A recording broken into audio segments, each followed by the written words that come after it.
কোন ঋতুতে সন্তান নিলে পারে পুত্র সন্তান আসে। এর একটা যোগ আছে, একটা টাইম আছে, একটা নির্দিষ্ট সময় আছে। ইড়া পিঙ্গলা সুষুমার খবর জানতে হবে, গুরুর চরণ ধরে 18 মোকামের সংবাদ জানতে হবে, তোমার শ্বাসের কাজ জানতে হবে, প্রাণায়াম জানতে হবে। যদি এগুলো তুমি জানতে পারো, যদি এগুলো জেনে যদি তুমি চাষ করতে পারো, দিনক্ষণ জেনে যদি তুমি সন্তান নিতে পারো, অবশ্যই তোমার পুত্র সন্তান লাভ হবে। অনেকের প্রশ্ন আমাকে করেছে, অনেকে ফোন করে বলে, অনেকে এসএমএস করে বলে, অনেকে দেখা হলে বলে কোন কর্ম করলে পারে বাড়িতে পুত্র সন্তানের জন্ম হয়।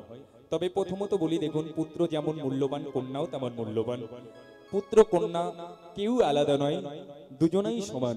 পুত্রের যেমন দরকার আছে, কন্যারও তেমন দরকার আছে। আমি মনে করি কন্যা সন্তানের বেশি প্রয়োজন, কারণ মা বাবার শেষের দিনের বন্ধু কিন্তু বেশিরভাগ মেয়েরাই হয় ছেলেদের থেকে। তবুও মানুষ কেন পুত্র সন্তান চাই? নাকি পুত্র হচ্ছে কুলের প্রদীপ, বংশের প্রদীপ। পুত্র সন্তান কেন কামনা করি আগে এটা জানো। দেখুন মা, পুত্র সন্তান এই কারণেই মানুষ কামনা করে, শুধু শেষের দিনই খেতে দেবে বলে নয়। পুত্র সন্তান মানুষ এই জন্য কামনা করে, নাকি পুত্রের হাতের জল না পেলে মা বাবার আত্মা মুক্তি পায় না। মা বাবা যখন মারা যায়, পুত্র শ্রাদ্ধ শান্তি তর্পণ করলে পারে সেই পুত্রের হাতের জল পেয়েই মা বাবা স্বর্গবাসী হয়। যখন একটা মানুষ মারা যায়, তখন যমরাজা তাদের আত্মাগুলোকে নিয়ে পুত নামে নরকে রাখে। পুত নামে নরক থেকে মুক্তি পেতে গেলে পুত্রের হাতের জল মাতা পিতার প্রয়োজন। এই জন্য মানুষ পুত্র কামনা করে। দেখবেন অনেক মা বাবা বলে, ছেলে মেয়ে আমাদের খেতে দিক বা না দিক, বাবা শেষের দিনে একটু জল তো দেবে। কেন? ওই শেষের দিনে পুত্রের হাতের জল পেয়ে মা বাবা স্বর্গবাসী হয়। এই কারণে মানুষ পুত্র কামনা করে। কেন? পুত্র হচ্ছে কুলের প্রদীপ, কিন্তু মায়েরাও কিন্তু বংশের প্রদীপ। মায়েরা দুটো বংশের প্রদীপ, একটা হচ্ছে শ্বশুর কুলের, একটা হচ্ছে বাবার কুলের। কিন্তু ছেলে কেমন কামনা করে? ওই যে বললাম, মানুষ শেষের দিনে পুত্রের হাতের একটু জল পাবে বলে। তবে শোনো মা, পুত্র প্রাপ্তি করবার একটা সঠিক উপায় আছে, একটা বিধান আছে, একটা নিয়ম আছে। তবে কোন বাড়িতে পুত্র সন্তান হয় আর কোন বাড়িতে পুত্র সন্তান হয় না শুনে নাও। দেখবেন মা, অনেকের বাড়িতে শুধু কন্যা সন্তানই জন্ম নেয়, পুত্র সন্তান জন্ম নেয় না। তবে এটা কেন হয়, এটা কিন্তু শাস্ত্র ব্যাখ্যা দিল। শাস্ত্র কি ব্যাখ্যা দিল?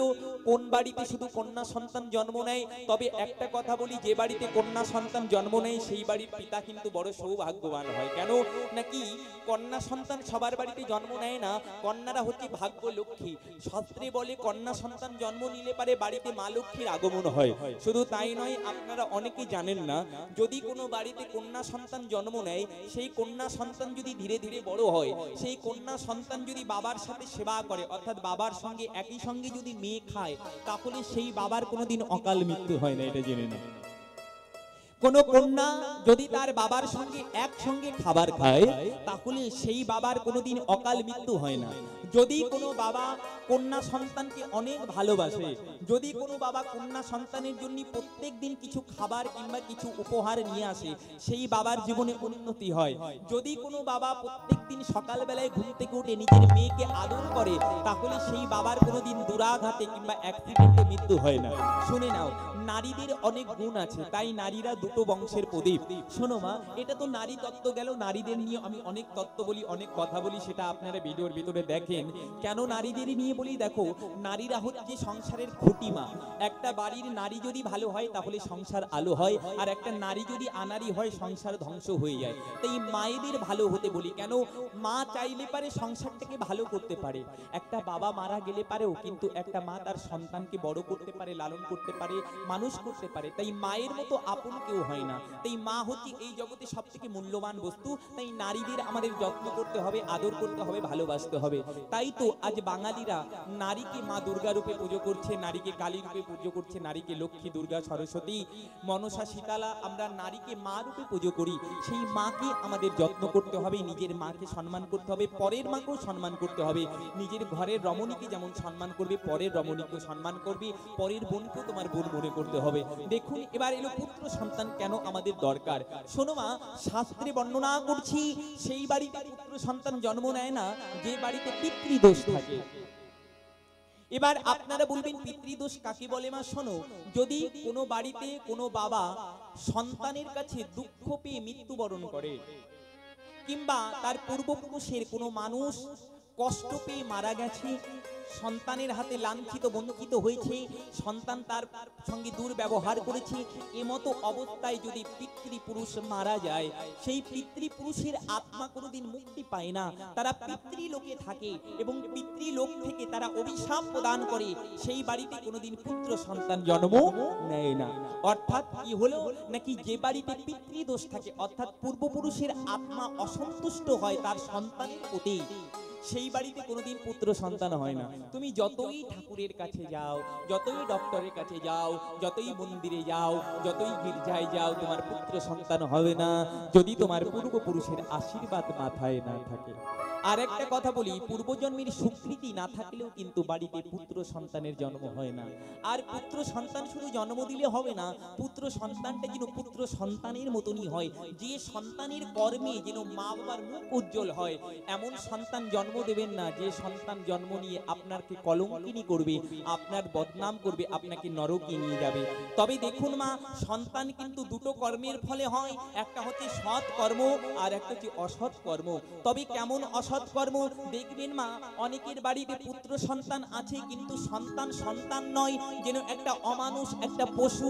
অনেক পুত্র সন্তান আছে মা বাবাকে মারধর করে, মা বাবাকে খেতে দেয় না, মা বাবাকে গালি দেয়, মা বাবার ধন সম্পত্তি বেচে কিনে নষ্ট করে দিচ্ছে, মা বাবার বদনাম করে দিচ্ছে, মা বাবা মুখ দেখাতে পারছে না। এই পুত্র সন্তান কেন হয় নাকি, এই পুত্র সন্তান হয় যদি তুমি কারুর কাছে দেনা হয়ে মৃত্যুবরণ করো। কেমন মা, আমি বুঝিয়ে দিচ্ছি। আপনি আমার কাছ থেকে 1 লাখ টাকা নিয়েছেন, সেই টাকা শোধ না করে আপনি মারা গেছেন। আমি কি করলাম, মৃত্যুবরণ করলাম, আপনিও মৃত্যুবরণ করলেন। এবার আপনার ঘরের পুত্র হয়ে আমি জন্ম নেব এবং কি করব, আপনার ধন সম্পত্তি বেচে কিনে আমি শেষ করে দেব, আপনাকে সমাজের মাঝে কলঙ্কিনী করব, আপনার বদনাম করব, আপনি মুখ দেখাতে পারবেন। এটা হচ্ছে অসৎ কর্মের ফলে এক ধরনের পুত্র সন্তান জন্ম নেয়। দেখবেন এই জগৎ সংসারী বেশিরভাগ ছেলে মেয়েরাই মা বাবার কথা শুনে না, বিশেষ করে ছেলেরা। অনেক ছেলেরা আছে মা বাবারা আমার কাছে কান্না করে, আমার ছেলে বাবা অমানুষ হয়েছে, ভগবানের নাম করে না, বাড়ি গাড়ি টাকা পয়সা সব নষ্ট করে দিচ্ছে, বাজে পথে চলে গেছে, আমার নামে কলঙ্ক করছে, আমাকে বদনাম করছে, আমি মুখ দেখাতে পারছি না ছেলের জন্য। এটা কেন হয় জানো, আপনি পূর্বজন্মে তার কাছে ঋণী ছিলেন। যে ব্যক্তির কাছে আপনি ঋণী ছিলেন সেই ব্যক্তি মৃত্যুবরণ করে আপনার ঘরে পুত্র হয়ে আপনাকে জ্বালাতে এসেছে। এটা শাস্ত্র বলছে মা। আপনি পূর্বজন্মের কর্মের ফল আপনি পাচ্ছেন, সে পুত্র সেজে আপনাকে জ্বালা দিচ্ছে। আপনি এক জন্মে তাকে জ্বালিয়েছেন, এবার এ জন্মে সে আপনার প্রতি প্রতিশোধ নিচ্ছে। এটা হচ্ছে 1 নম্বরের কর্ম। এবং 2 নম্বরের কর্ম কি, যেটা হচ্ছে সৎ কর্ম।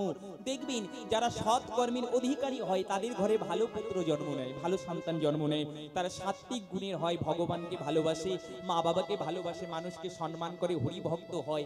এমন সন্তান যদি আপনি জন্ম দিতে পারেন, যে সন্তান সমাজের কল্যাণ করছে, দশের কল্যাণ করছে, আপনার মুখ উজ্জ্বল হচ্ছে, আপনি মনে করবেন এটা আপনার পূর্বজন্মের স্বীকৃতির ফলে আপনার সন্তান আপনার বাড়িতে জন্মগ্রহণ করেছে। যে সন্তানের জন্য পূর্বপুরুষের মুখ উজ্জ্বল হয়, যদি একটা পুত্র সন্তান বাড়িতে কৃষ্ণ ভক্ত হয়, হরি ভক্ত হয়, জানবেন সেই বাড়ির পূর্বপুরুষের আত্মারা গোবিন্দের চরণ পেয়ে যায়, 14 কুল তাদের স্বর্গবাসী হয়। তাই সন্তান সৎকর্মের ফলে হয়, অসৎ কর্মের ফলে হয়।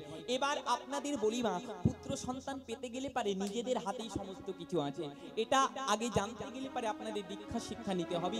এটা অতীব গোপন ভজন কথা, কীর্তনের আসরে তো বলা যায় না, তবু যতটুকু বলার আমি ততটুকু বলছি মা। শোনো, যদি কেউ দীক্ষা শিক্ষা নেয় গুরুদেবের কাছে গেলে পারে ভজন তত্ত্বের ভেতরেই আছে কোন ঋতুতে সন্তান নিলে পারে পুত্র সন্তান আসে। এর একটা যোগ আছে, একটা টাইম আছে, একটা নির্দিষ্ট সময় আছে। ইড়া পিঙ্গলা সুষুমার খবর জানতে হবে, গুরুর চরণ ধরে 18 মোকামের সংবাদ জানতে হবে, তোমার শ্বাসের কাজ জানতে হবে, প্রাণায়াম জানতে হবে। যদি এগুলো তুমি জানতে পারো, যদি এগুলো জেনে যদি তুমি চাষ করতে পারো, দিনক্ষণ জেনে যদি তুমি সন্তান নিতে পারো, অবশ্যই তোমার পুত্র সন্তান লাভ হবে। তবে শুনে নাও মা, পুত্র সন্তান নিতে গেলে পারে, পুত্র সন্তান নিতে গেলে পারে সব সময় আপনাদের নিতে হবে, জেনে নিন, সব সময় পুত্র সন্তান নিতে গেলে আপনাদের জোর সংখ্যায় পুত্র সন্তান নিতে হবে। যখন মায়েরা ঋতুবতী হয়, একটু জেনে নিন হালকা করে আমি বলছি, এটা যদিও বলতে নেই, এটা গোপন ভজনের কথা, তবুও আপনাদের বলে দিচ্ছি, অনেকের জানার জানার আগ্রহ রয়েছে। অনেকে প্রশ্ন করেছে পুত্র সন্তান লাভ হবে কি করে। মায়েরা যখন ঋতুবতী হয়, মায়ের যখন ঋতুবতী হয় 3 দিনে যখন পরিষ্কার পরিচ্ছন্ন হয় বাবা, যখন 3 দিনে পরিষ্কার পরিচ্ছন্ন হয়, চতুর্থ দিনে কখনো সন্তান নিতে নি, তাহলে সেই সন্তান কিন্তু অল্প আয়ু সম্পূর্ণ হয়। পুত্র সন্তান নিতে গেলে সবসময় 10 দিনের দিন রাত 12টার পরে গোবিন্দ চরণ স্মরণ করে শুদ্ধভাবে ভজন করে যদি আপনারা পুত্র সন্তান নিতে পারেন, ইড়া পিঙ্গলা সুষুম্নার খবর জেনেই অবশ্যই আপনাদের পুত্র সন্তান হবে। 10ম দিনে, 12 দিনে, আপনাদের 14 দিনে, 16 দিনে যদি আপনারা পুত্র সন্তান নেন, তাহলে অবশ্যই আপনাদের বাড়িতে কিন্তু পুত্র সন্তান জন্ম নেবে। এবার শোনো মা, এর ভিতরে আবার নিয়ম আছে, শুধু নিলে হবে না, এটা গোপন ভাবে জানতে হবে, এটা এভাবে বলা যায় না। যদি কারোর জানার থাকে তাহলে যোগাযোগ করবেন, অবশ্যই বলার চেষ্টা করব। আর যদি আপনাদের গুরু বেঁচে থাকে তাহলে গুরুদেবের চরণ আশ্রয় করে জেনে নেবেন, দয়াল গুরুদেব কিন্তু আপনাদের বলে দেবে। তবে আপনাদের একটা কথা বলি, আপনারা যেমনই সন্তান নেন না কেন, কন্যা সন্তান কিংবা পুত্র সন্তান, সবসময় গোবিন্দ চরণে জানাবেন, সে যেন কৃষ্ণ ভক্ত হরি ভক্ত হয়। কেন, একটা কৃষ্ণ ভক্ত হরি ভক্ত সন্তানের প্রচন্ড দরকার, প্রয়োজন। এই জগতে দেখছেন চারিদিকে কেমন হানাহানি, মারামারি, কাটাকাটি, ব্যভিচারে পাপে পরিপূর্ণ হচ্ছে মা। তাই এই পাপ থেকে মুক্তি পেতে গেলে আমাদের সংসারে একটা পুত্র হরি ভক্তের অবশ্যই দরকার। যদি আপনার দুটো সন্তান থাকে, একটা সন্তানকে আপনি গোবিন্দ ভজনে লাগিয়ে দিন, দেখবেন আপনার জনম ধন্য হবে। যে সন্তানের জন্য সমাজের কল্যাণ হবে, জগতের কল্যাণ হবে, তেমন সন্তানের দরকার। আমাদের ভারতবর্ষটাকে রক্ষা করতে গেলে আমাদের হরি ভক্ত কৃষ্ণ ভক্তের অবশ্যই প্রয়োজন। তবে একটা জিনিস খুব ভালো, কীর্তন শুনে আজকালকার দিনে ইয়ং ছেলেরা, ইয়ং মেয়েরা তুলসীর মালা গলায় ধারণ করছে। এখন দেখবেন বেশিরভাগ ছেলে মেয়ের গলায় তুলসীর মালা, এটা দেখে বড় ভালো লাগে, কারণ এটা কীর্তনিয়াদেরই অবদান। কীর্তনিয়ারা প্রত্যেক আসরে গিয়ে গিয়ে বলে তুলসীর মালা ধারণ করো। তবে অনেক ভণ্ড লোক আছে, তারা আবার বলে তুলসীর মালা গলায় ধারণ করলে কি হবে, ওদের কথায় কান দেবেন না। দেখুন, সমাজে যেমন ভালো মানুষ আছে, খারাপ মানুষও আছে, আমাদের ভালোটা নিতে হবে। আমিও যে সবসময় ভালো কথা বলবো এরকম কোনো কথা নয়, আমার ভালো যেটুকু সেটুকু আপনারা নেবেন, খারাপটুকু ফেলে দেবেন। মানুষ মাত্রই তো ভুল হয়, যদি কোনো ভুল ত্রুটি করি আপনাদের চরণে নিজের সন্তান মনে করে আমাকে ক্ষমা করবেন আর আশীর্বাদ করবেন, আমি যেন প্রাণ ভরে আমার গোবিন্দের নাম সংকীর্তন করতে পারি। দেখুন মা, আমাদের সন্তান হয়েছিল কে? আমাদের সন্তান হয়েছিল প্রহ্লাদ। প্রহ্লাদ কেন এত হরিভক্ত হলো? তিনি তো অসুরের সন্তান, তিনি তো অসুরের ঔরসে জন্মগ্রহণ করেছেন। প্রহ্লাদের পিতা হচ্ছে হিরণ্যকশিপুর। ওই হিরণ্যকশিপুর ছিল নারায়ণ বিদ্বেষী। ওই নারায়ণ নিজের হিরণ্যকশিপুরের ভাইকে হত্যা করেছিল। তাই হিরণ্যকশিপুর পণ করেছিল, প্রতিজ্ঞা করেছিল, এই নারায়ণকে আমি একদিন বধ করব। তাই হিরণ্যকশিপুর কোনোদিন নারায়ণকে ভালোবাসতেন না, নারায়ণকে নিজের শত্রু মনে করতেন। কিন্তু সেই হিরণ্যকশিপুরের ঘরেই একটা ভক্ত সন্তান জন্ম নিল। তার নাম কি? তার নাম হচ্ছে ভক্ত প্রহ্লাদ। তবে এই ভক্ত প্রহ্লাদ হলো কেন, আগে সেটা জানো মা? ওই যে আগে বললাম, মায়েদের ভালো হতে হবে। ওই হিরণ্যকশিপুরের পত্নী কয়াধু, আর ওই প্রহ্লাদের মা কয়াধু যখন প্রহ্লাদকে গর্ভে ধারণ করেছিল, তখন সে নারদ মুনির কাছ থেকে কৃষ্ণ নাম শুনতেন, প্রত্যেকদিন হরিনাম শুনতেন। ওমা, গর্ভে সন্তান ধারণ করে নারীরা যদি প্রত্যেকদিন কৃষ্ণ কথা, হরি কথা শুনতে পারে, তাহলে সেই গর্ভের সন্তান হরিভক্ত হবে, গ্যারান্টি রইল মা। ভাগবত বর্ণনা করছে, মায়েরা যখন গর্ভে সন্তান ধারণ করে প্রত্যেকদিন একটা তুলসী পাতা গোবিন্দ চরণে নিবেদন করা দরকার, প্রত্যেকদিন তুলসী বৃক্ষে জল দান করা দরকার, প্রত্যেকদিন ব্রাহ্মণ বৈষ্ণবকে কিছু দান করা দরকার, প্রত্যেকদিন হরি কথা কৃষ্ণ কথা শ্রবণ করা দরকার। যদি কোনো রমণী এটা করে, তাহলে তার গর্ভের সন্তান হরিভক্ত হবেই হবে মা। শোনো মা, আপনাদের যেদিন সাত ভক্ষণ হবে, আপনারা মাছ মাংস তো অবশ্যই সেবা করেন, এটা করবেন না। সাত ভক্ষের দিনে স্বয়ং ব্রহ্মা আপনার গর্ভের সন্তানকে কৃষ্ণ ভক্তি প্রদান করে। সেদিনকে মায়েদের সাত্বিক আহার গ্রহণ করতে হয়। কেমন? সাত ভক্ষণের দিনে আপনারা গোবিন্দের প্রসাদ ভক্ষণ করবেন, দেখবেন আপনাদের মঙ্গল হবে। যে সন্তানটা আপনার গর্ভে জন্ম নেবে সেও হরিভক্ত হবে, সেও কিন্তু কৃষ্ণ ভক্ত হবে। একটা মা হচ্ছে মাস্টার, মা যা করে সন্তান কিন্তু সেই গুণ পায়। একটা মা যদি ভালো হয়, সন্তান কিন্তু ভালো হয়। সেই সন্তানকে ভালো করতে গেলে মায়েদের কৃষ্ণ ভক্ত হরিভক্ত হতে হবে। মায়েদের যখন গর্ভে সন্তান আসবে, কৃষ্ণ নাম করতে হবে। শাশুড়ি শ্বশুরের সঙ্গে ঝগড়া করলে করলে হবে না, মানুষের সঙ্গে মুখ কালো করলে হবে না, কাটাকাটি গাছ ছেঁড়াছাড়ি এগুলো করলে হবে না, সবসময় গীতা ভাগবত পাঠ করতে হবে। আরো শুনে নাও মা, যখন গর্ভে সন্তান আসবে একটা ছোট্ট গীতা আপনাদের মাথার কাছে রাখবেন, দেখবেন ওই সন্তান কিন্তু হরিভক্ত হয়ে গেছে। ও মা, আমার অভিমান্য ছিল মায়ের পেটে অর্জুন,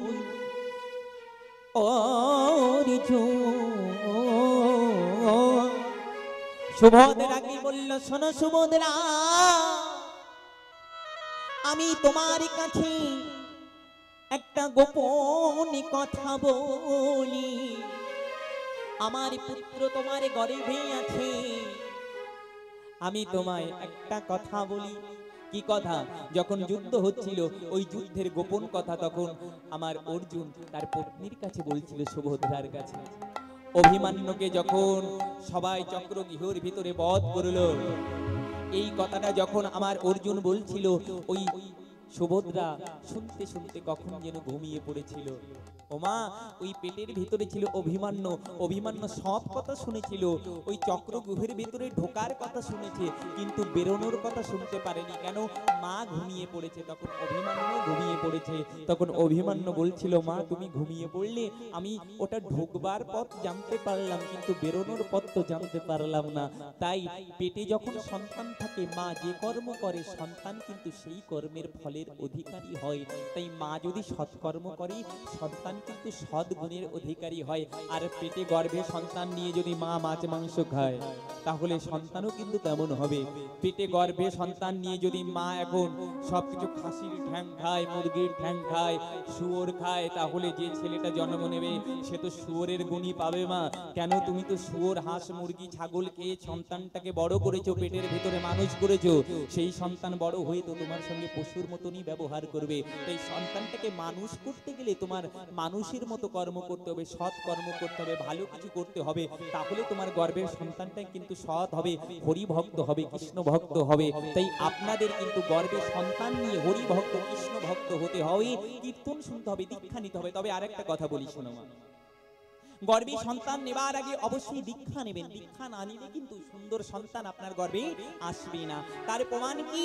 সতী রানী যখন আমার নিমাইকে ধারণ করেছিল, তিনি কিন্তু ভূমিষ্ঠ হতে পারছিল না। কেন জানো? ওই সতীমা দীক্ষা নেয় নাই বলে। তাই দীক্ষা যতক্ষণ না নেবেন ভালো সন্তানের দেখা কিন্তু পাবে না। কেন? এই গর্ভটাকে শুদ্ধ করতে গেলে গঙ্গা জলে স্নান করলে পারে হবে না, গঙ্গা জল খেলে হবে না। গুরুদেব কানে যে বীজ মন্ত্র দেবে, ওই বীজ মন্ত্র আপনার দেহের ভিতরে প্রবেশ করবে, ধীরে ধীরে তোমার দেহ, আত্মা, হৃদয়, প্রাণ শুদ্ধ হবে। তাই ভালো সন্তানকে জন্ম দিতে গেলে আগে গুরুচরণ আশ্রয় করতে হবে। গুরুচরণ আশ্রয় করে, গুরুচরণ দেহ মন সমর্পণ করে গোবিন্দ সেবার বিধানটা শিখে নিতে হবে। শোনো মা, দীক্ষা মানে দেখা, দীক্ষা মানে দিয়ে খা। দীক্ষা না নিলে পারে কখনো গোবিন্দকে দেখা যায় না, আর দীক্ষা না নিলে কখনো পবিত্র হওয়া যায় না। গঙ্গা জলে স্নান করলে দেহটা পবিত্র হয়, কিন্তু মনটা পবিত্র হয় না। তাই মনটাকে পবিত্র করতে গেলে আগে দীক্ষা নিতে হবে। আর দীক্ষা না নিলে কখনো তুমি গোবিন্দের দেখা পাবে না। একমাত্র যারা দীক্ষা শিক্ষা নিয়ে গোবিন্দ চরণ ভজন করেছে তারাই গোবিন্দকে পেয়েছে। তাই মা, আশ্রয় করিয়া যে জন ভজে কৃষ্ণ তারে না হিতাজেই, আর সব জীবে মরে অকারণ। শোনো মা, অর্জুন গুরু দীক্ষা নেয় নাই বলে সে ভগবানকে চিনতে পারে নাই। ভগবান তার সঙ্গে ছিল, তবু ভগবানকে চিনতে পারলো না। কেন? অর্জুনের তো গুরু কৃপা হয় নাই। তাই আগে আমাদের গুরু চরণ আশ্রয় করতে হবে। গুরু চরণ আশ্রয় করলে তবেই তো আমরা গোবিন্দকে চিনতে পারবো, গোবিন্দকে জানতে পারবো, আমাদের মনুষ্য জীবন ধন্য হবে। তাই একবার সবাই মিলে গুরুদেবের নামে ধারণ করবেন, জয় জয় গুরুদেব কি জয়। তাই আমরা একটু গুরুদেবের বন্দনা করব। জয় গুরু, জয় গুরু, জয় গুরু, জয় গুরু পিতা, গুরু মাতা, গুরু সর্বময়। জয় গুরু, জয় গুরু, জয় গুরু, জয় গুরু মাতা, গুরু পিতা, গুরু সর্বময়। জয় গুরু, জয় গুরু, জয় গুরু, জয় গুরু মাতা, গুরু পিতা, গুরু সর্বময়। জয় গুরু, জয় গুরু, জয় গুরু, জয় গুরু মাতা, গুরু পিতা, গুরু সর্বময়। জয় গুরু, জয় গুরু, জয় গুরু, জয় গুরু মাতা, গুরু পিতা, গুরু সর্বময়। জয় গুরু, জয় গুরু, জয় গুরু, জয় গুরু মাতা, গুরু পিতা, গুরু সর্বময়।